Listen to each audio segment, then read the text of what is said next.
Hey, everybody.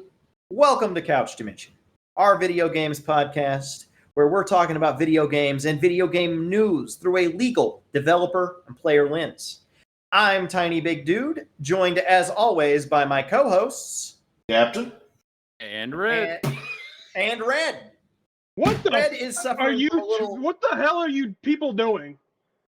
What? I put you three fuckers in this couch and you start a podcast? Who?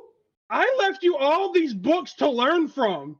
I've been in the Twitch chat. I've been reading. You've been calling my name wrong. Did you not read the dictionary? It's Q, not QE.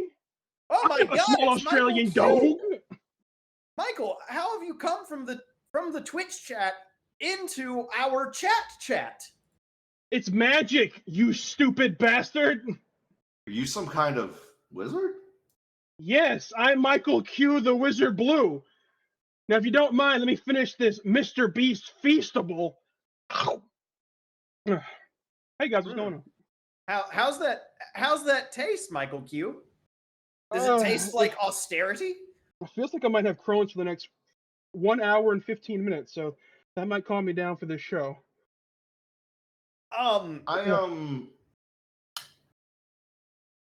So what? Why did you put us in this couch dimension? Let's say to learn and be better, but instead you're talking about layoffs all the time. I miss my family. Hold us responsible for industry trends. I mean, you know, we're doing our best. We're doing our best. Look at that book right behind you. You see that book marked "How to Fix Industry Trends"? Wait, hold on. Oh, sorry. It was under how to perform sounding. Oh. That's the problem. I should have put them in alphabetical order. That's my fault. The problem you're and I see where this confusion would come from. I don't know how to read. Oh, there's a book right on the top that says "Learn how." God damn it, it's a book.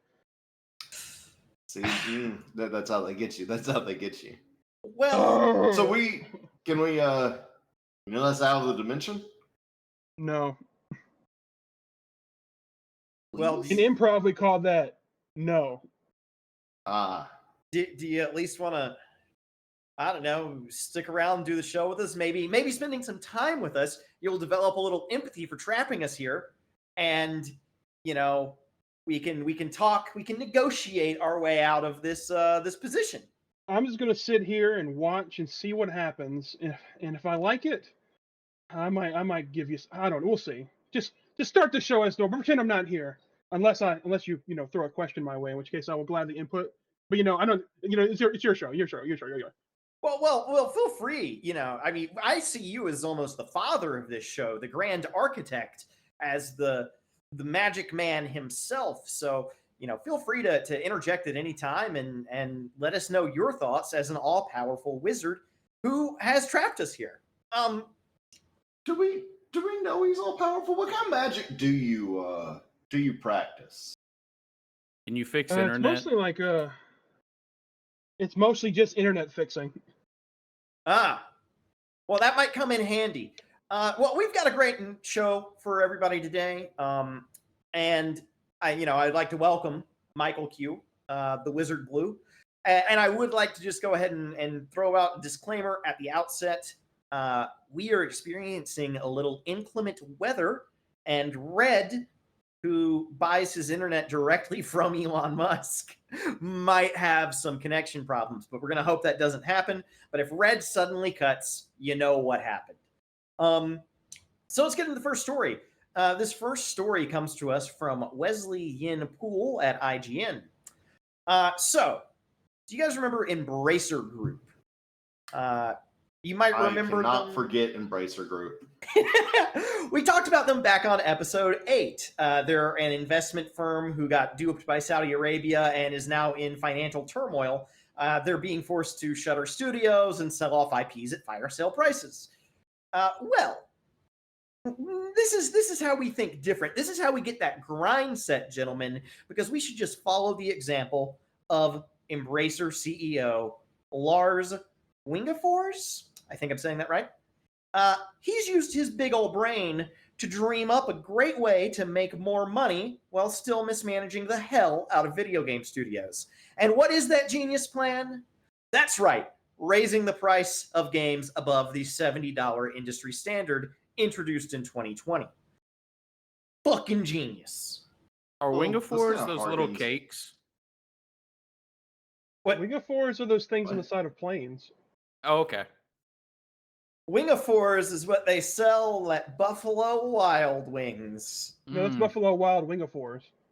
I don't know what just occurred. I was gonna say this harkens back a little bit to a story I did previously on the head of Rockstar, or his desire to bring in more money for the studio and the concern that they might try to sell GTA for higher than $70.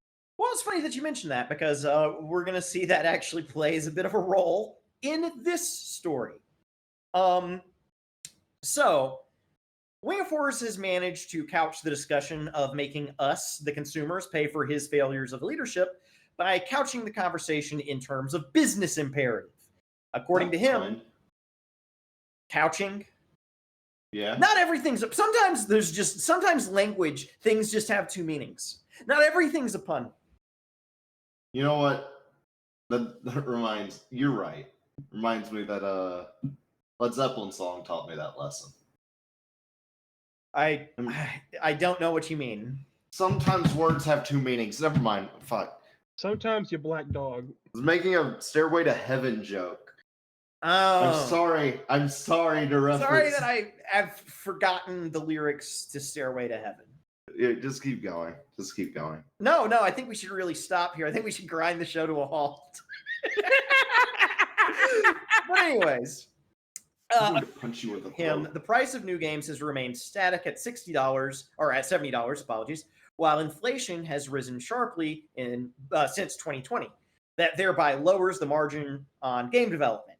At the same time, gamers started to gravitate to live service games of their choice. He threw out Fortnite, Roblox, and Call of Duty as examples, which he says leaves less players willing to buy new games at full price. Now, I'm no business genius, guys, but I think that the reason players are unwilling to buy games at full price is because they're $70 fucking dollars.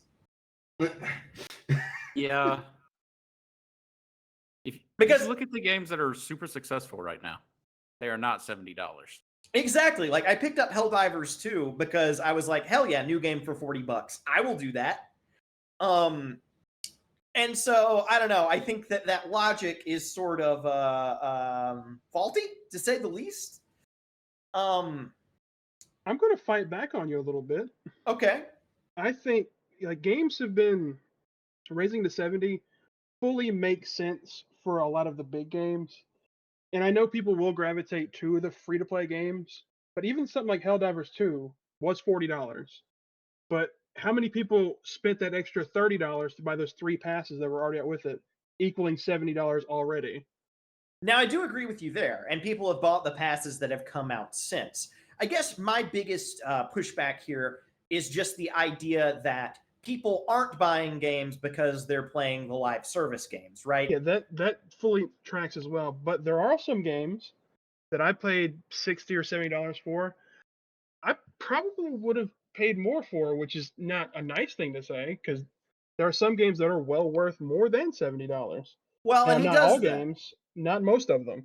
In But the like Baldur's Gate 3, would you have Yes. paid $80 for it? in the interview, he pretty much name drops Baldur's Gate 3 Yeah. without name Mhm. dropping Baldur's Gate 3. He says, hypothetically, what if there was this like really unique RPG that was 100 to 150 hours? Now, Mhm. the problem here is not, I think you could have charged more for Baldur's Gate 3. I think you could have sold Baldur's Gate 3 by the act for like $30 an act and made a killing. Mhm. Or more. The problem is Baldur's Gate 3 is not the kind of thing that Embracer is making. So that leaves the question of why he has not been why hasn't Embracer done it yet, right? If he thinks it's such a great idea, why hasn't Embracer decided to make games more than $70? And the answer that he pretty much cites in this interview is the first mover problem. We are very familiar with that here on the Couch Dimension. We've talked about it ad nauseum before. And it's the issue that a company faces when they want to make a shitty decision and they're waiting for someone else to do it first. And Captain, to your point, he specifically cited Take-Two Interactive's GTA 6 release as a potential opportunity to raise the price of games above $70. Subtly signaling that if Take-Two wants to engage in price fixing with him, he is totally down to do so. So don't forget, folks, punish the first movers if they're making shitty decisions. Otherwise, it becomes the industry standard. I think another thing stopping Embracer Group is that they don't have any IPs worth $70 yet. Crazy what happened. I wonder what happened to all their IPs. Now going through them, like there's a few that make sense, but no one's going to pay $70 for Dead Island 3. They're not. Or Well, because Tomb we Raider. already spent all of our money on Gollum. Correct. I can't quit buying copies. Yeah, well, that is the Embracer Group. That is the news on the hike in game prices potentially coming to all of us soon. So when you see it, be sure to thumb your nose at it if you can, so that hopefully they don't do it in the future. But I'll with flick that, a whole booger at it. Now I don't want to interrupt you, but I'm looking at this next story. We can just skip it. Who even cares about Monster Hunter? Yeah, so I was gonna say, let's talk about a game that Red would spend way more than $70 for. In fact, is there a price? Is there a price you wouldn't pay? I bet you $25 that Red would spend $470 on it if it was PS5 exclusive. Yes. This is true because it happened before. Well, with that, we're going to try something a little bit new here on the Couch Dimension. We are going to play a trailer for all of our video, our stream and video viewers, and then we're going to talk about the trailer if you're on audio. We're looking at the Monster Hunter Wilds trailer. You can pause it, you can look it up yourself, or you can just rely on us to explain it to you. So without further ado, I'm going to roll that tape.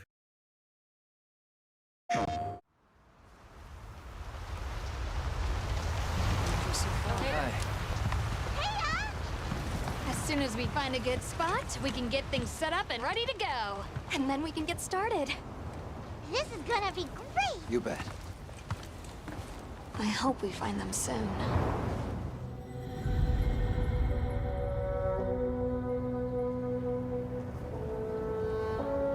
Look!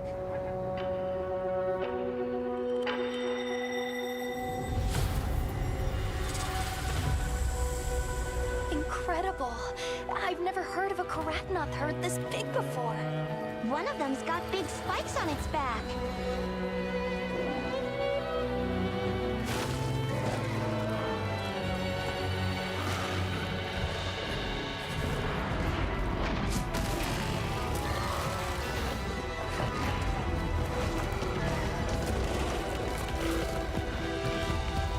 Now to lead it away from the pack.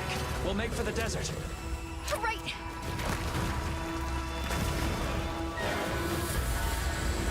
The sandstorm.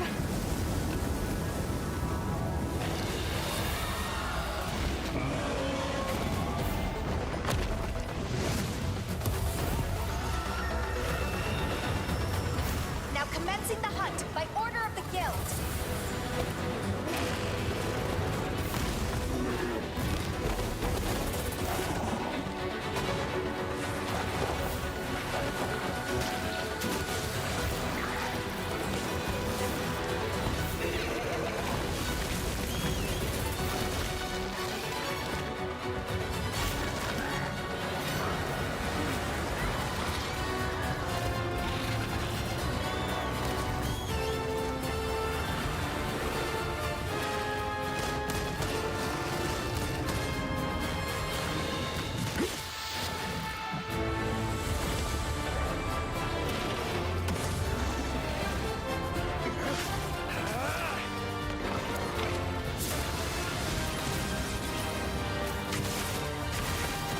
selected you as a lead hunter for this expedition.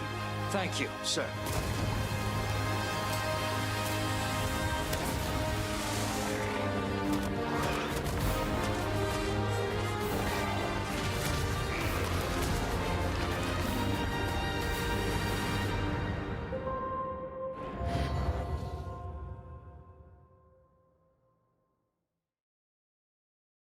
God, I love Vor. wait.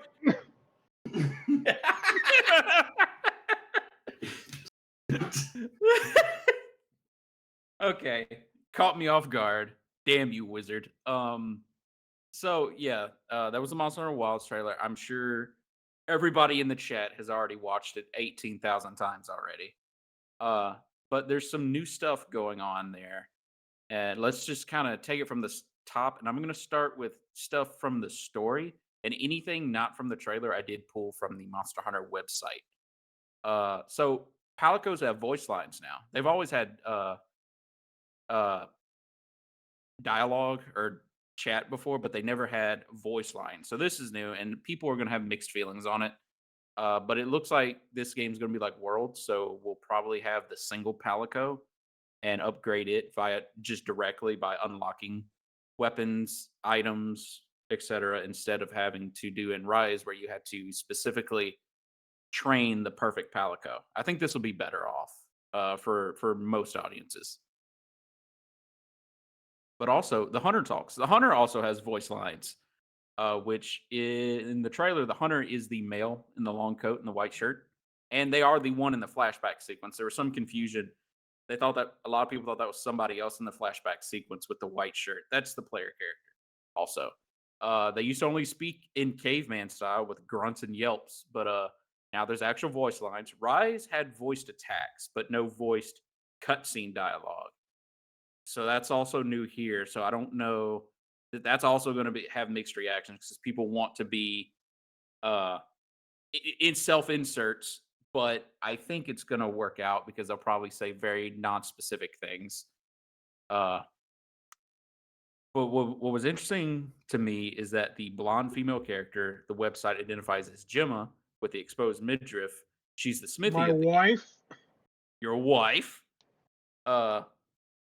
So she has an exposed midriff, and she's the smithy of the game, which is something that Capcom has loved doing, is having the crafters or smithies in their games. Devil May Cry 5s, they had exposed midriff. Anyway, she might be a character from 4U. Go ahead. Oh, I was just going to say, everyone knows that having your midriff exposed makes blacksmithing easier because then all of the sparks can fall onto your soft skin. Yes, your rock hard ass. She's from 4U, but she's for me, bro.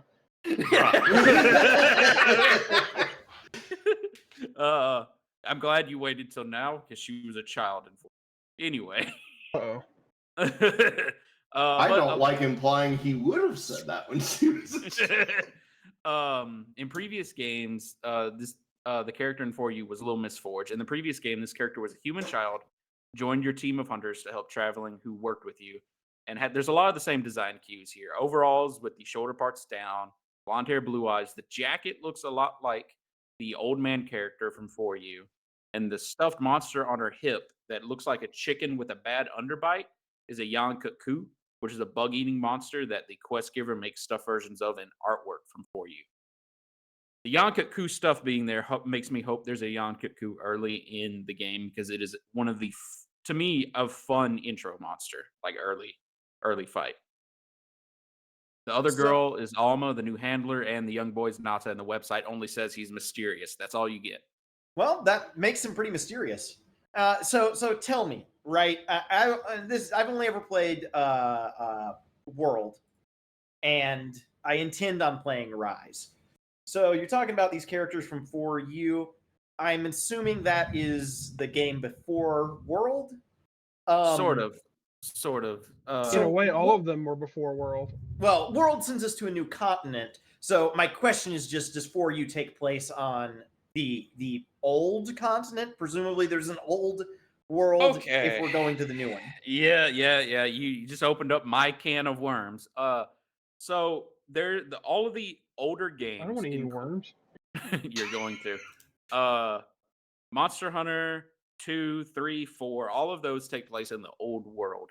And I think technically Rise takes place in the old world. But For You was a game that came out on 3DS. And it is not necessary to play that game at all. Monster Hunter does not have that big of a story. However, For You does play at 60 frames a second on a 3DS, which is pretty cool. But it's a very good game. Hopefully, Capcom remasters it one day and re-releases it on Switch. But yes, there is an old world, and World was the new world. That's literally like sailing the ocean to find a new place. Then I'm not going to reference a person that may actually be shitty, or historically is actually shitty. That explains why I fought Nergigante in Boston. Oh, I fought him in some towers. Wait, you fought him in Boston? I thought Red didn't like Fallout 4. What do you think created all that? A nuke? What are you, stupid? It was a giant dragon. Okay, so the actual meat of the video is the gameplay parts. The game is gonna definitely focus more on like ecology in the way that World did.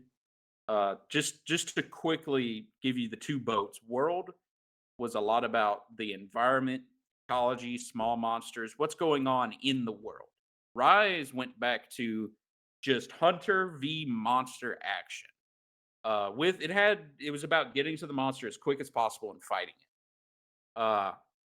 But this game looks like it's going to play around more with the idea of herds or groups of monsters, with the focus on identifying the herds of small monsters in the series' first herd of large monsters. I've heard of monsters before.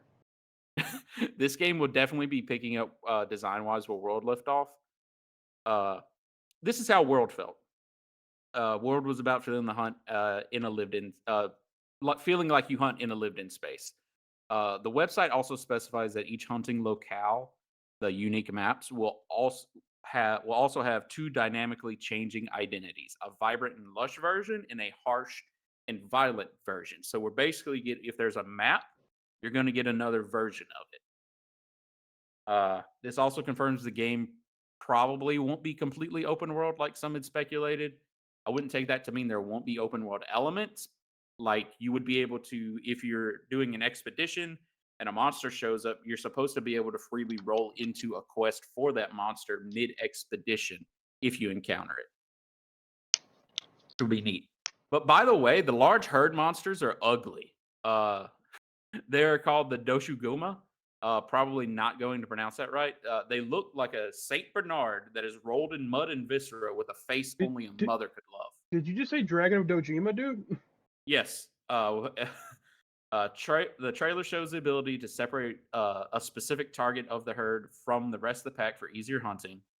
The bit of the trailer also shows how the slinger can be used to pick up ammo while riding on the new steed / chocobo-esque monster. We're then treated to a heartbreaking scene of all of the herd monsters being trapped in quicksand and sinking to their death. I love it when Monster Hunter tries to vaguely make you feel guilty. Yeah, it often makes me feel guilty. I feel bad for these guys.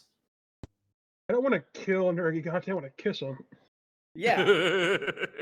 Can I get a Monster Hunter snap where I just take pictures of all these guys?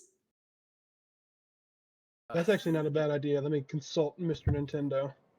Technically, I gave you a reason why it's okay to kill them, but last time I gave that reason, it did get cut from the audio version of the podcast, so I think I will refrain other to say that they are criminals. Yeah. You're supposed to be hunting like specific targets. The hunting a million Rathalos to make the armor isn't technically canon, but it's canon in our hearts. We're also then treated to a four-legged amphibian that uses saliva to attach rocks to its body as it attacks. This beast is called the catacabra. It being an amphibian opens the door to two of the series' more popular smaller large monsters returning. Tetsukabra, which is a red and blue bullfrog monster with samurai motifs. And he basically has two giant tusks that he uses to dig up big rocks and throw them. Then Zamtrios, a shark monster with 4 legs that swims in ice, can inflate like a balloon and can breathe ice to make ice armor for itself. And both of these monsters had a representation in Rise, but not their full huntable large versions. I do think that herd monsters seem cool, and being able to like pull a monster off of the herd, that mechanic seems interesting. What I wonder is that going to get repetitive? Because there are certain times in Monster Hunter where I'm like okay, in World, for example, the mechanic of going around and finding the tracks to lead you to the monster was cool at first, but then I was like, I just want to get to the fight. You know what I mean? So I hope that that is a pretty rewarding gameplay mechanic and not one that we get tired of doing as a prelude to the fight. Yeah, I don't expect it to be a overly used thing. I expect there to be in the same way that World had the lizards with their gangs. I think it's going to be similar to that, except now they'll be bigger gangs. During the fight with the Catacabra, we're rescued by the Mount monster, and it is called a secret. Seikret. I secret. Secret. I don't I know. got a secret. Monster Hunter. Probably be a lot of our MVPs by saving our ass and by diving in to pull us away. And it looks like we'll be able to do near any action while on their back, shoot the slinger attack, and even swap your weapon in the middle of a fight. Any action? Any action. Like swap your weapon in the middle of the fight. So the new gimmick of the game is going to be taking 2 weapons into the hunt. In World and Rise, you could swap equipment at any time, but you had to return to camp to do so. And in Rise, you had to return to the main camp on the map. A lot of players did feel that this trivialized the game, so this could be a middle ground to that, but there's no hard confirmation that camps aren't returning.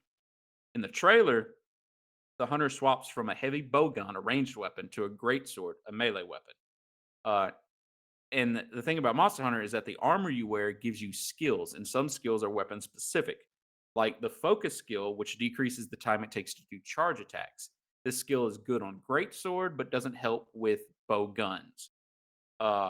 Will Capcom make combo skills that activate depending on what weapon you pull out? That would be interesting. But would it lead to more meaningful choices in weapon selection, because focus works with greatsword and bow, for instance?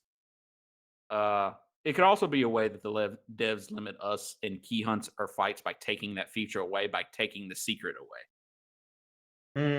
Yeah, I could see that.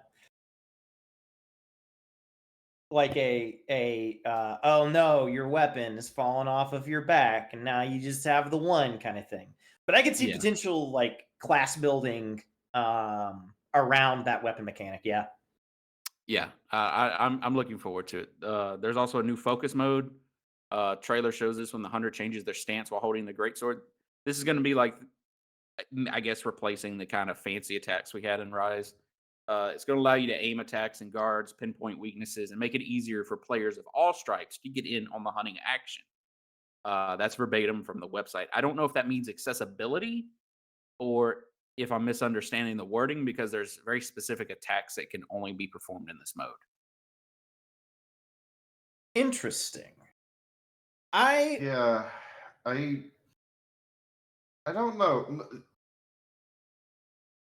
Problem is, I don't know. A lot of this is kind of turns into speculation, so I really don't know if because that says to me, so much of Monster Hunter is trying to learn the fights, and where different weak points are. I do wonder if it's going to let you target it, more lock in, or what. I don't know.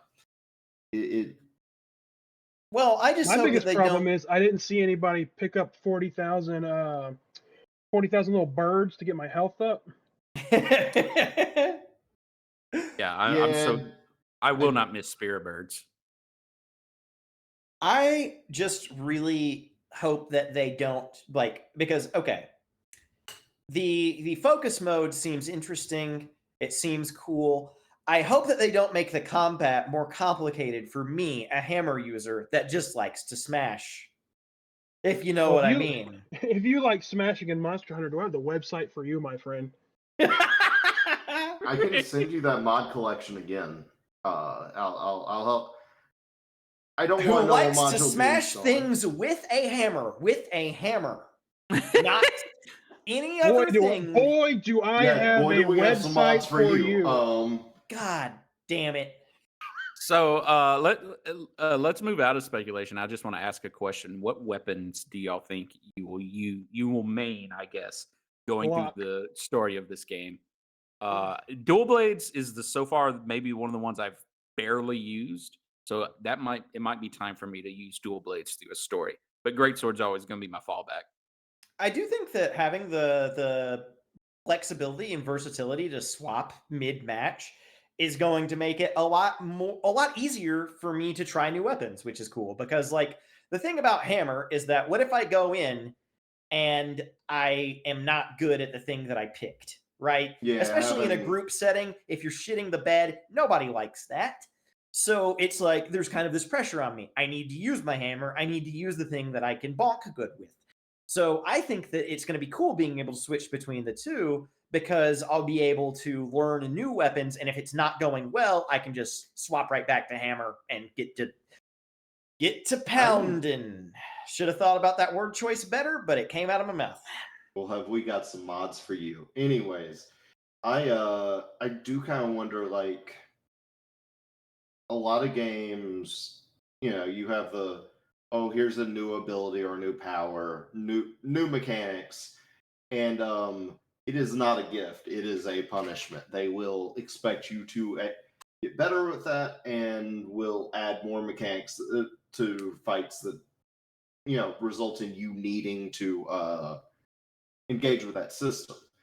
As a result, I wonder, like, will we have more monsters that, like, let's say you have a phase where blunt damage is going to be more important, but then on through the fight, maybe you need something, need to do like more slashing, piercing, I forget the term. Oh, this is great. You know, I didn't even think about the fact that it lets me cut a monster's tail off and get their horn. yeah. Yes. Like Red January's talking about, you could have different elemental types. Because at least from, if I knew that system was in the game, then it would, as a developer, I would think it would make me feel more emboldened to make some fights more complex with the expectation that players will be able to come equipped for that. The thing that makes me wonder about that though is in the like big boss fights where it's like you go to the stage and you fight the elder dragon, the big boss. That's it. Is the secret going to be coming with us into that stage? That seems weird from a past experience perspective on how they've built those stages. Oh, so you store the other weapon on the bird thing? Yes, it is on the secret. Ah, I see. Did they not mention that in the notes? That was mentioned. Because if not, it must be secret. All right, we let that one sit for just long enough. That's pretty good. But yeah, no, then I can definitely see like losing access to bird restricting mechanics. Yeah. Well, thank you, Red, for that Monster Hunter update. Actually, Michael Q, you didn't get to answer the question about weapons if you wanted to. I was going to use the bed shitter, but I think I'll use my horn again. Well, there you have it. But that's the beautiful thing. You can use the bed shitter and the horn. But Red, thanks for covering that. I am excited for Monster Hunter World, even though I'm kind of not a seasoned Monster Hunter guy. I think it's going to be a lot of fun, and I can see myself getting into it. I'm wondering how the movement's going to be. If it's going to be fast and fluid, like I understand Rises. I expect it to be like World, where it's a little slower, a little clunkier. Would make sense. Like I was gonna say, sometime you should give Rise a shot. I'd love to play through that with you. But I don't expect it to prep you for this game. World is more of the thing this is a sequel to, it feels like. Gotcha. Well, Captain, would you like to lead us into our next story?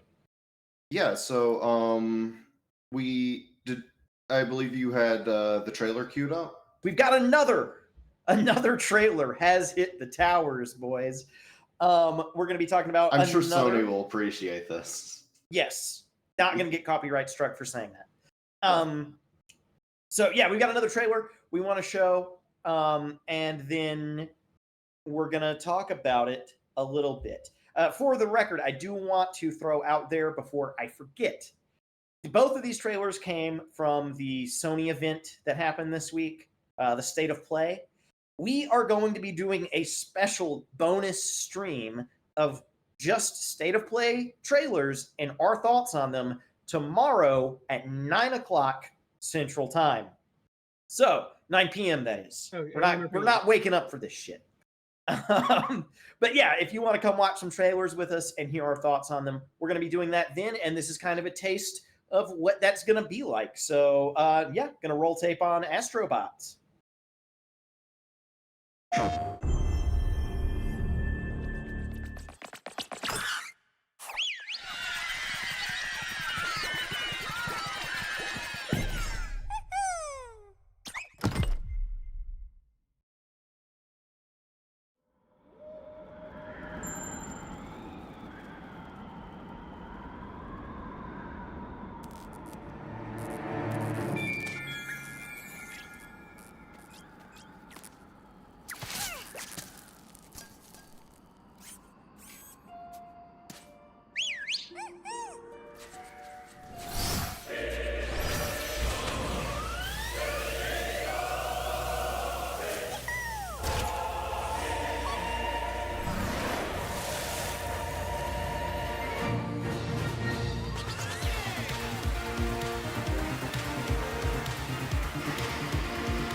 What did you say your name was?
My son.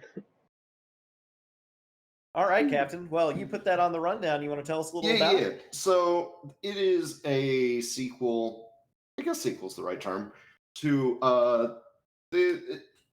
what could it's a game, but I'd mostly describe it as feels more like a tech demo at times. Astro's Playroom. It's a game that comes with the PS5. It kind of just shows off like the features of the DualSense controller. It just happens to be a really, really fantastic platformer. And so its biggest fault is that it just feels painfully short. And this is a full length game. And like it's a little weird that the theming is like no, the theme is PlayStation, but at the same time, I think it's fun. I did think it was.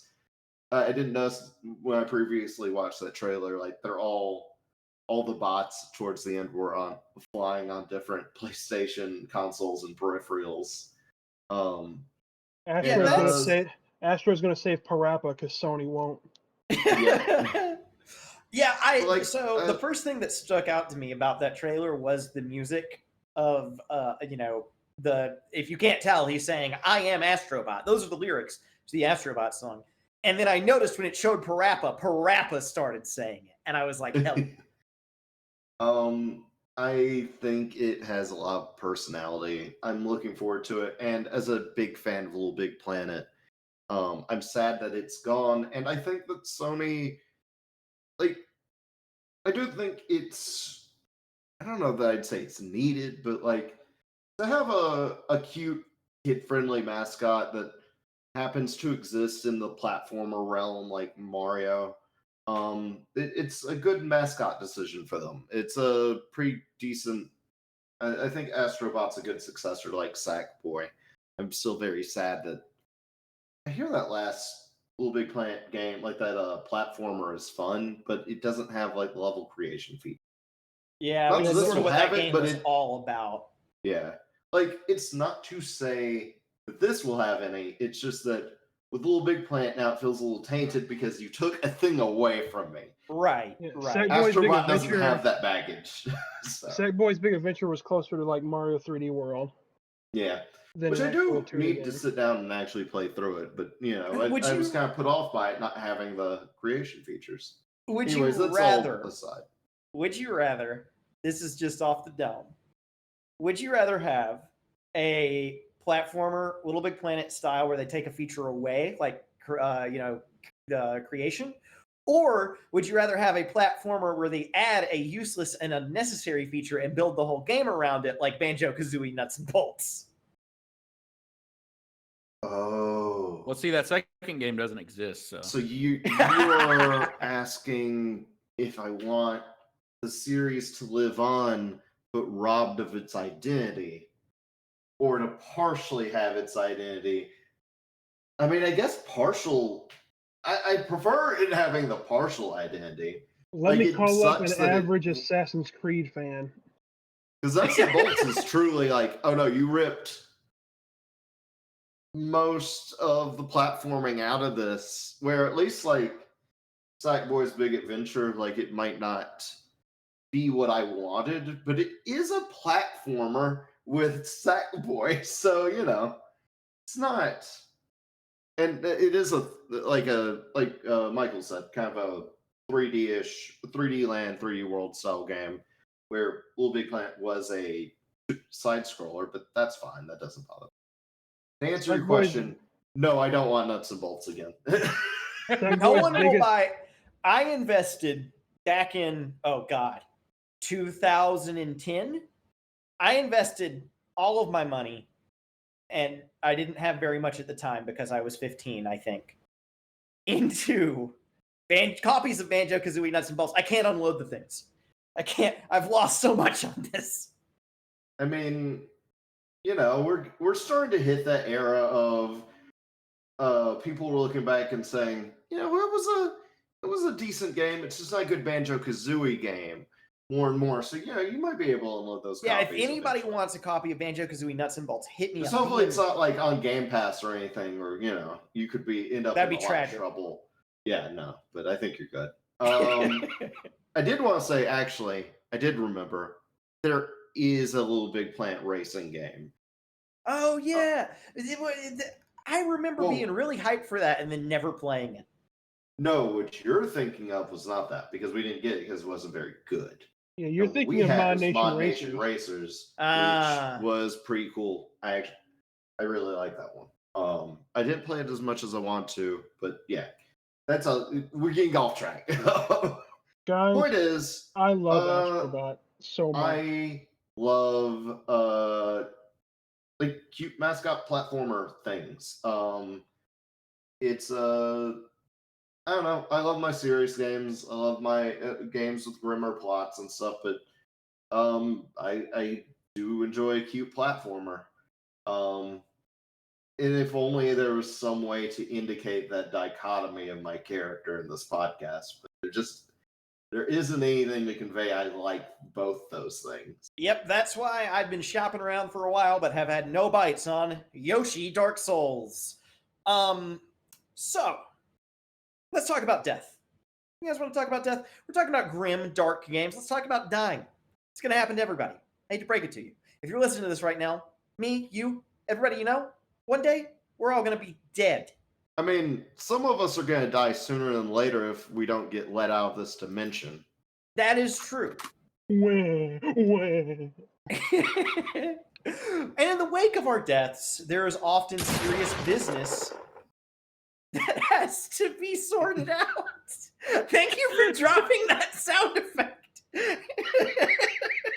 I was unprepared. But in the wake of our deaths, there's often serious business that has to be sorted out. Who gets the house? Who gets the money? And of course, who gets my Steam games? Well, the answer is no one. That's right. Blair Marnell at GameSpot.com recently reported that Steam support has clarified that Steam games are non-transferable and therefore unable to be willed. So that's right, boys. When I die, you're burying my gaming PC with me, like I'm a fucking pharaoh covered in RGBs. We're So burying I'm it for gonna- no other reason than to keep your Oh. game collection. Surely Yes. there's nothing else on there. No, not because my hard No. drive needs to be in a tomb. that has nothing to do with it. You want it preserved?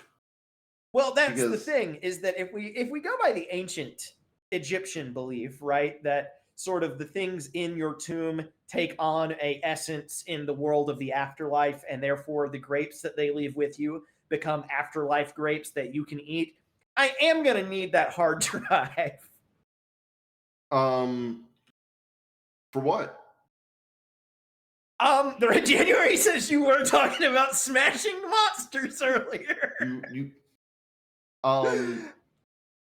I want to know, because I have a strong feeling that this issue got raised because someone put it in their will. Yeah, it got raised because basically someone posted on Ars Technica, which I'm guessing is a forum. That's what the article said. Yeah, Ars Technica is a...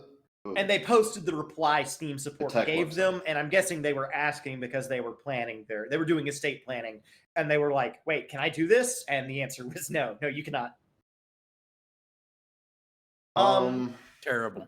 Who's going to get Terrible my move. Koikatsu party when I'm gone? Though, I think, like, officially, you can't just transfer them to a different account, but can't you just You can just give hand someone off your account password to after you're someone dead else? and- Yeah. Well, Yeah. yeah, of course, but you can't transfer the license. Yeah. So this actually harkens back to our discussion on episode 4, where we talked about digital ownership and asked the question: do you own your Steam games? For those of you who don't want to dredge through our backlog to find the answer to that question, the answer was no, you don't. You own a license to play your Steam games. And one thing a license agreement can do is limit the transferability of that license, which is what Steam has done here. It's also, why there's no secondary market for Steam games, and why selling your Steam account can get you banned under Steam's terms and conditions. Yeah. But it also means I can't put my games in a trust, which is what I was planning on doing, and then assigning a trustee, and that trustee tells me I can't play GTA 5. I can do that. I can Nope, I legally can you hold can't. you. You know, It's worth noting that there's actually a few games you could do this with, but not from a license standpoint. you could definitely just give somebody your install of Baldur's Gate 3 and it just work on their. Because again, DRM, but pedantic. You know what? You know what? No, that is off topic. I will not get into trying to keep you honest for not playing GTA. That's a discussion for another day when we have your intervention. I apologize. Yeah, no, I'm gonna have to set up parental controls to accomplish the same thing. But yeah, I thought that was just a fun little story about how, usually when legal intercepts with video games, it's about like, oh, all these people got laid off, or oh, this horrible thing has happened. And this one was just about dying, so I felt like it was a little more lighthearted. Yeah. Well, speaking of lighthearted, I'm gonna throw in a story real quick.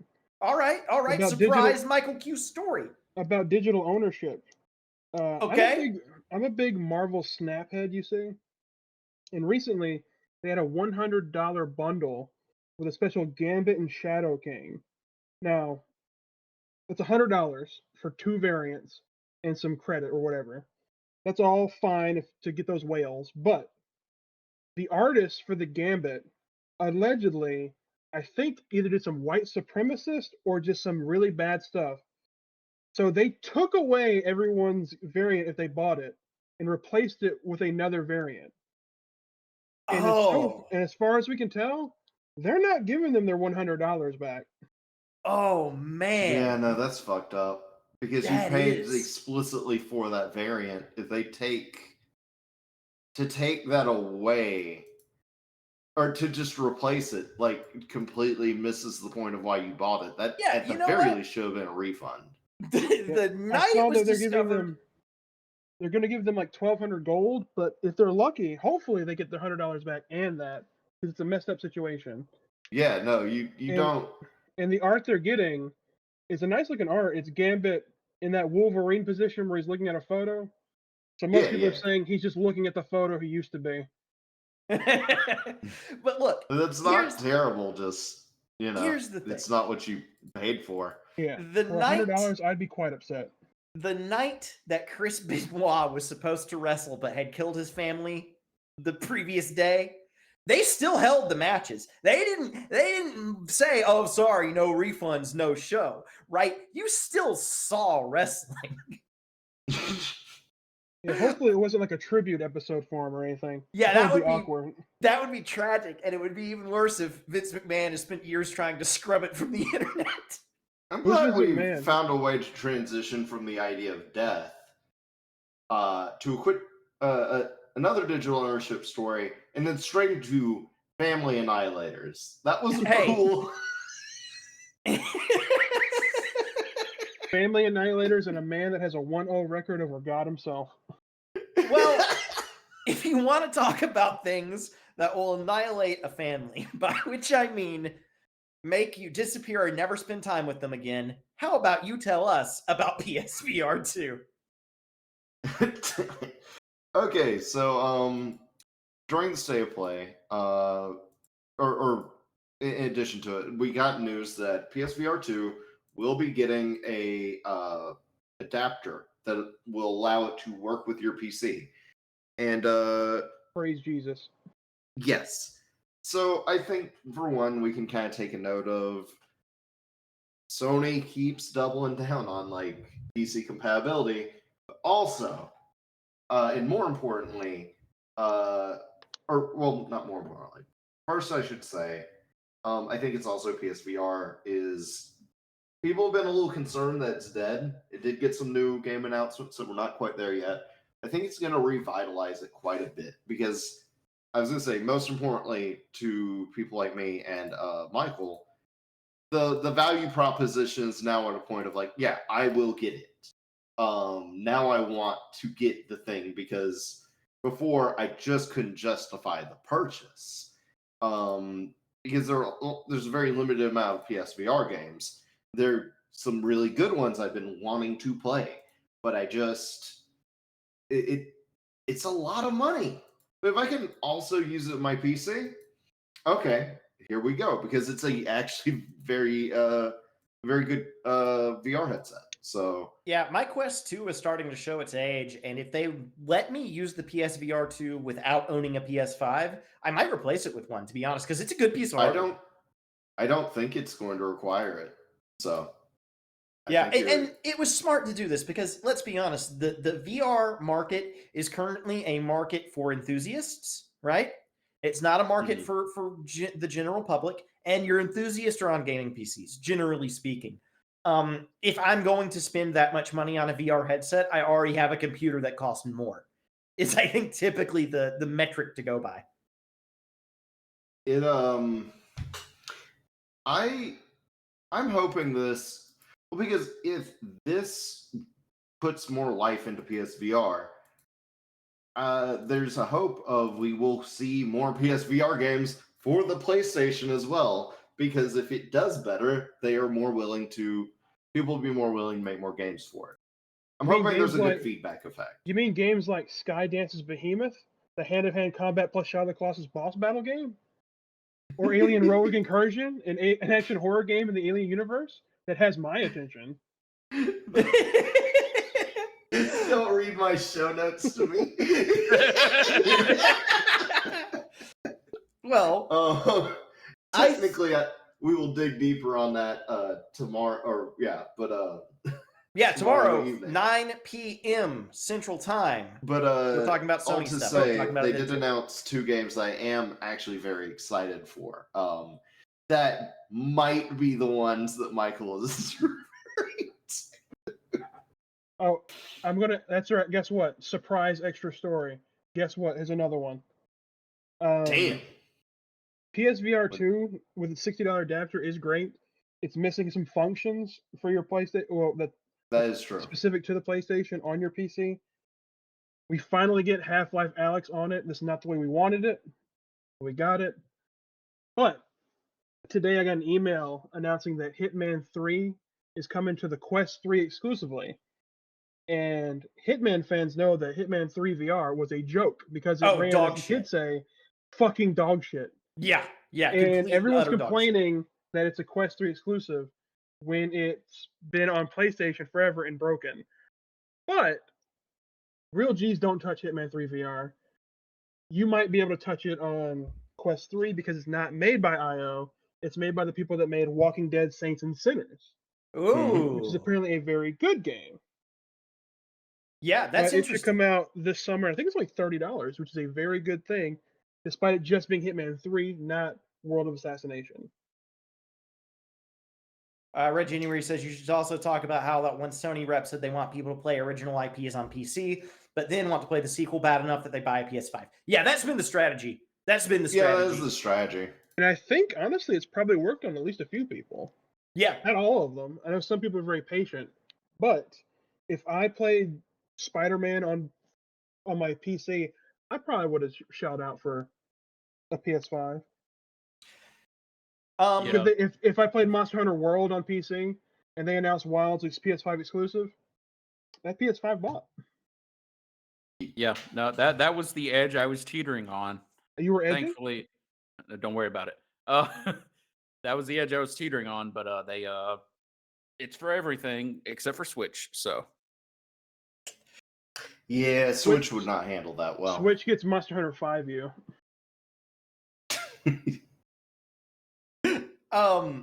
Well, it could be on the Switch too.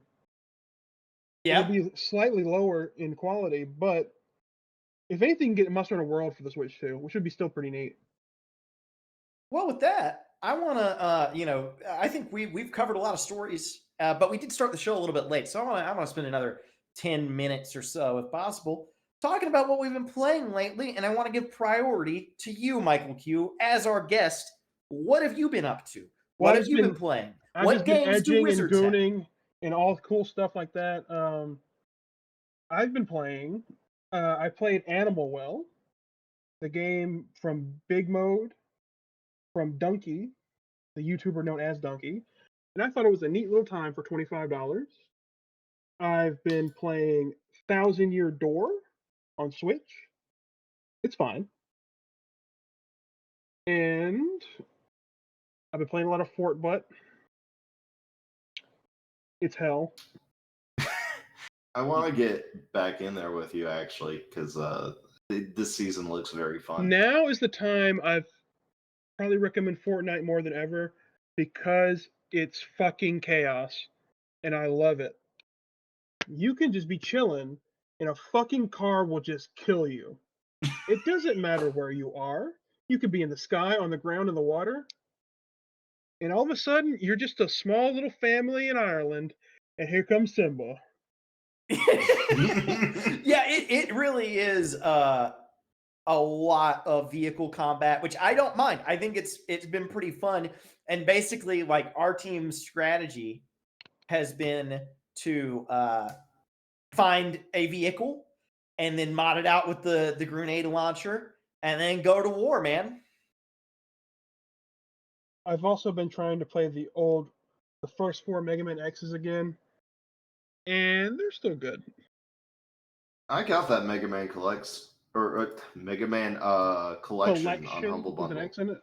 a while back. I need to play through those because I think it had the X games included. I've always heard they're very good, but just blind spot. Oh, and in 2 weeks or so, I gotta touch a child's hand and fucking fight a tree or something. I don't know. Yeah. For the record, that's I'm tired of Elden these Ring. fucking trees. And again, Captain, I remind I you, know. You for don't the, have to. like, 5th week in a row that slapping the table is a funny bit in person, but not good for an audio medium. Oh, that was not him slapping the desk. That was me thinking about Elden Ring. Oh no, that was me. That was me slamming my penis. And that was not my fist. That was my Oh my god! Constitution the student breaking. has become the master. I'm gonna pass the question off to Captain. What have you been playing? You got popcorn, fucker. Sorry?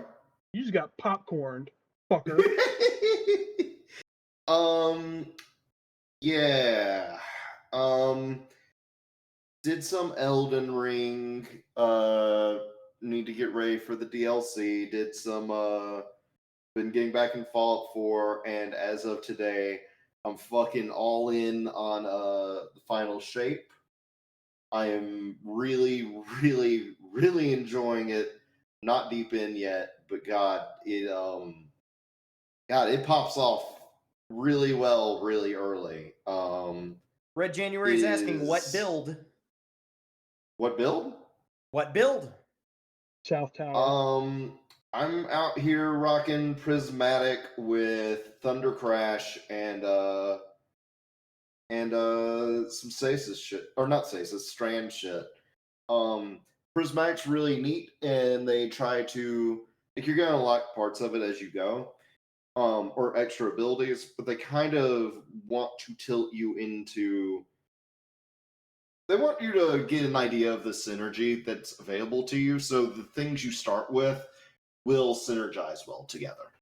So like for Titan, it's, hey, you can create like ice lances, or I think they're called diamond lances, and freeze enemies, and then follow up with good melee attacks. And so it's geared towards that to kind of give you a taste, to get you thinking about class building, which is neat. So Now, Captain, before you popcorn, I just want to point something out that Red January in the chat just said Titan go burr, and that sounds like some shit Red would say, and they're both red, and I truly have not seen them both in the same room at the same time. And my magic is saying these fuckers are the same person. You can try to call me out. Red will have my back. It's the same back.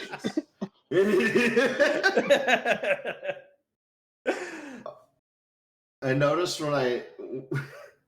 ever noticed when they faced off with each other, they just had the same face afterwards? Interesting. I think it's a bunch of kissing noises. I think that they are technically separate, but this is a Sonic Metal Sonic situation. You know everything I'm going to do, but I know everything you're going to do. Strange, isn't it? What have you been playing, which one's Red? the metal one? Because they need to stay away from volcanoes.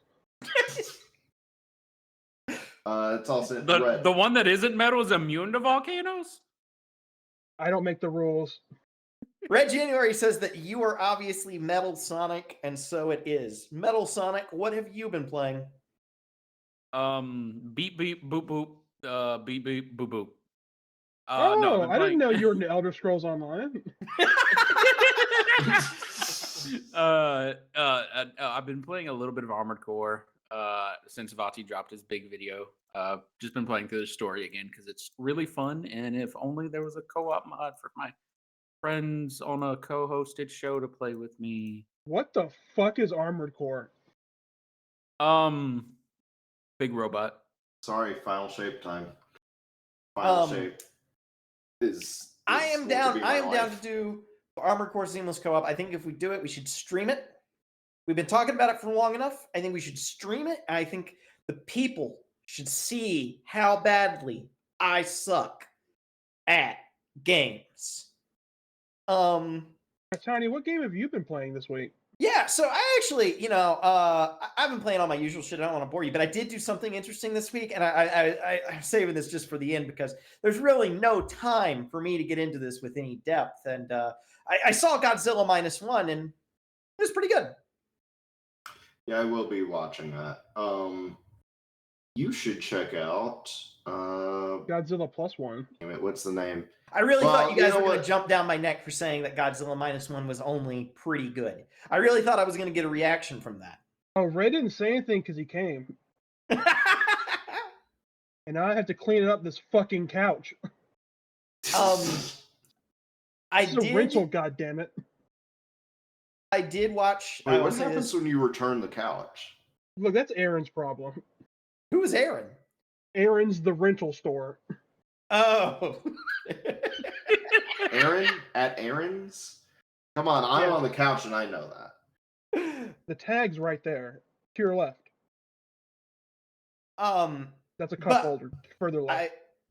I will say for Godzilla, I watched it in the original Japanese with the subtitles. Yeah. Netflix has a Netflix exclusive dub, but I saw people saying it's okay, but I don't know how, with the way that the actors are emoting in that and just the way that the movie is done, I am not sure how a dub works well with that. So I'm actually curious how the experience was for you, because as far as I know, you don't understand Japanese, but you did previously on record say you don't know how to read. So it seems like you just added extra you're squiggles assuming for you on you're top assuming of that I the- don't know Japanese. That's what the subtitles were in.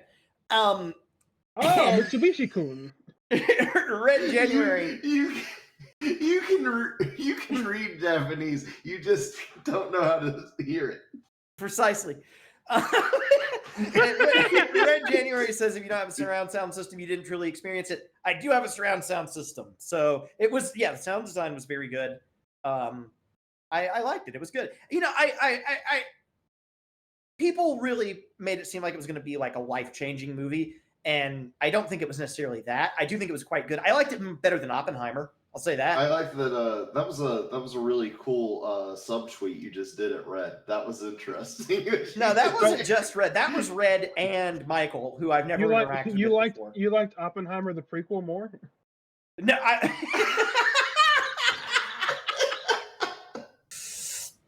yeah, I liked Oppenheimer with dinosaurs more than I liked Oppenheimer without them. But I liked both of them less than I liked Poor Things. But this isn't a movie podcast. And this is whatever you want it to be. This is a finished podcast. Hold Not up. a finish. It's not finished yet. I have one more thing. Oh? I must use my power. I think he shit himself. Michael Q is What gone is blank. happening? What's going on here? It's Are you done. okay? What's done? I used all my power to click use Prime subscription. Well, So thank we're you. getting Thank you for out. that. We placed you. We're getting out. No, I kind of like y'all here. I think this might be a weekly thing. I like how y'all been doing it, so we'll keep it on. In fact, I can do an extra show tomorrow at 9 p.m. Central Time. And I guess if we're stuck here, wait, at so some we did point, too good of a I'm job? As I say, I'm looking to in the future. In the future, expect my review of the final shape as the resident Destiny expert. I want to give it more, or some time and think on it, and maybe put a video or something out. So that's on the horizon as well. All right. Well, that's our show. Thanks for listening, everybody. Michael Q, thanks for being here. And thanks for that Prime subscription. It was supposed to make a noise, but it didn't. So next week. Hold up. I got you. Let me do this again. I've pressed the button. Perfect. Next week, It's we'll okay. be I got playing you. the alert noise. I got you. Thank you. Next week, we'll be playing the alert noise for Michael Q's subscription. But that's our show. Thanks for listening, everybody. And Captain, where can the people find us? They can find us on YouTube at Tiny Big Dude, as well as on podcast platforms Spotify, Apple, and Amazon by searching for Couch Dimension. You can also find us on Twitch every Tuesday at 5:15 p.m. Central Standard Time because we're trapped here by this wizard. This wizard. The Feastable has won. Back.